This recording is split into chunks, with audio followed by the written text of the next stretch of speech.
série ayant pour thème « L'histoire de ma vie ». C'est pour se rappeler qu'au jour le jour, on n'y pense pas, mais on est en train d'écrire l'histoire de notre vie. La semaine passée, je disais, ce qu'il y a de surprenant dans l'histoire de notre vie quand on est croyant, c'est de prendre conscience que je ne suis pas le personnage principal de mon histoire. Parce qu'avant même que je sois conscient, Dieu avait déjà commencé à me façonner.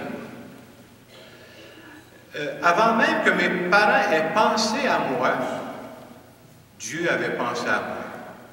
Et je ne sais pas si mes parents avaient planifié ma naissance, mais je suis sûr que Dieu l'avait planifié. Dieu avait dit, je vais avoir besoin de cette personne-là. Dieu avait planifié les talents naturels que j'aurais. Dieu avait planifié le caractère propre de ma personnalité. Et Dieu a déposé en moi une raison de vivre qui va m'accompagner, pas juste si je vis 100 ans sur la terre. Une raison de vivre qui va me suivre même après ma mort. J'ai quelque chose qui va me suivre pour tout le temps. On pourrait dire, comme je disais tantôt, ma naissance n'a pas été un hasard. C'était voulu par Dieu. Dieu a voulu que j'arrive au monde et Dieu m'a donné ce dont j'avais besoin. Et Dieu m'a donné ce dont j'ai besoin en cours de route pour qu'à travers ce que j'ai vécu jusqu'à maintenant, ça me prépare pour aujourd'hui. C'est tellement vrai que des fois, on ne voit pas ce fil conducteur, mais il y en a un fil conducteur dans notre vie. Et des fois, ce n'est pas apparent. Je me souviens, moi, j'ai déjà dit à des gens, vous savez, d'avant d'être prêtre, moi, j'étais professeur de mathématiques. Vous savez ce que des gens me disaient, il n'y a pas rapport, qu'est-ce qui est arrivé dans ta vie? Mais vous seriez surpris. C'est peut-être pas les mathématiques, mais moi, je pense que le fait que j'ai été professeur, c'est venu teinter ma façon d'être prêtre. On ne sait pas toujours par quel chemin Dieu va passer pour arriver à ça. Et on veut nous dire aussi que quand Dieu s'occupe de nous, Dieu nous donne ce dont nous avons besoin en abondance. Il le donne précisément avec qualité. Et c'est un peu ce que Saint Jean veut nous dire ce matin à travers l'évangile des noces de Cana.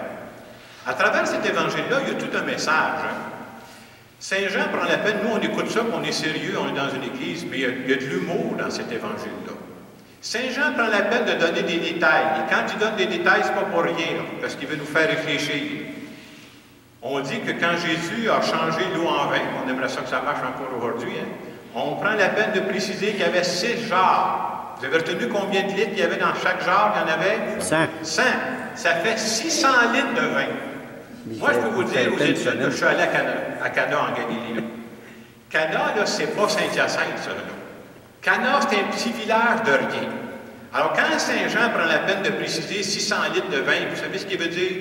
Il y a quoi saouler le village au complet. C'est ça qu'il veut nous dire, Saint-Jean. Et pourquoi il dit ça?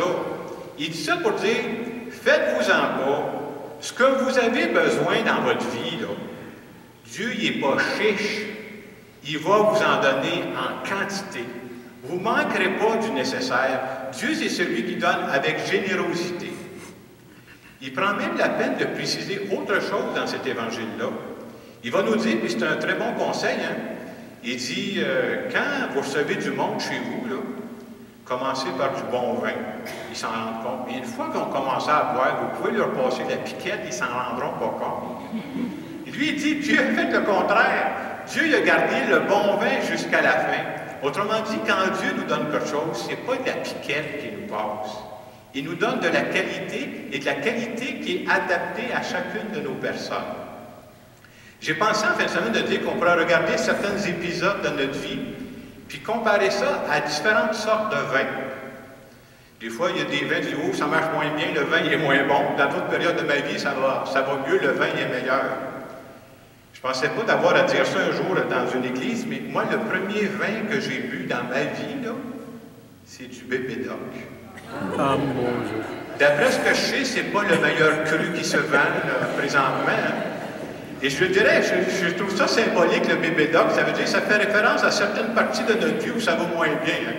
Je dis Bébé Doc, ça veut dire, hey, mes amis, que je ne suis pas chanceux, ça avance pas comme je voudrais, c'est toujours plus facile pour les autres. Et même ces périodes-là de notre vie, je vais en parler la semaine prochaine, ça fait partie de l'histoire de notre vie, on va voir que même ces périodes-là, où on a fonctionné au Bébé Doc, je pourrais dire, n'étaient pas inutiles. Mais en fin de semaine, c'est pas ça que je vais vous parler. j'aimerais vous parler des belles périodes de notre vie.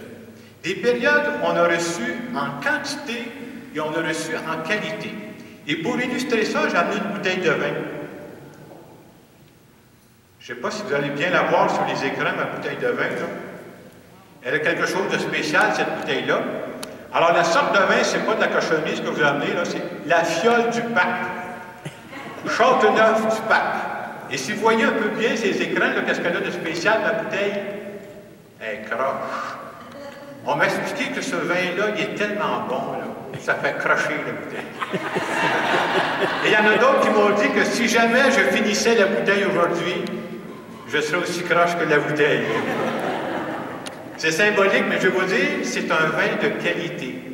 Et à travers ce vin de qualité, ça nous fait penser aux cadeaux de qualité que Dieu nous a donnés. Dieu ne nous passe pas de la piquette dans notre vie. Ça peut être quoi les cadeaux qu'il nous a donnés? Cadeaux de notre éducation, cadeaux de mes talents, cadeaux des personnes que j'ai mis sur ma route. Cadeaux, j'ai eu la chance, moi, d'entendre parler du Dieu de Jésus-Christ. Cadeau aussi de savoir que Dieu m'a donné une raison de vivre, un sens à ma vie. Et l'autre cadeau, avoir la foi pour moi, c'est croire que toutes les étapes que j'ai vécues jusqu'à maintenant, des étapes où ça allait très bien, des étapes où ça allait mal, tout ça, à travers tout ce que j'ai vécu, croire que Dieu me préparait pour aujourd'hui.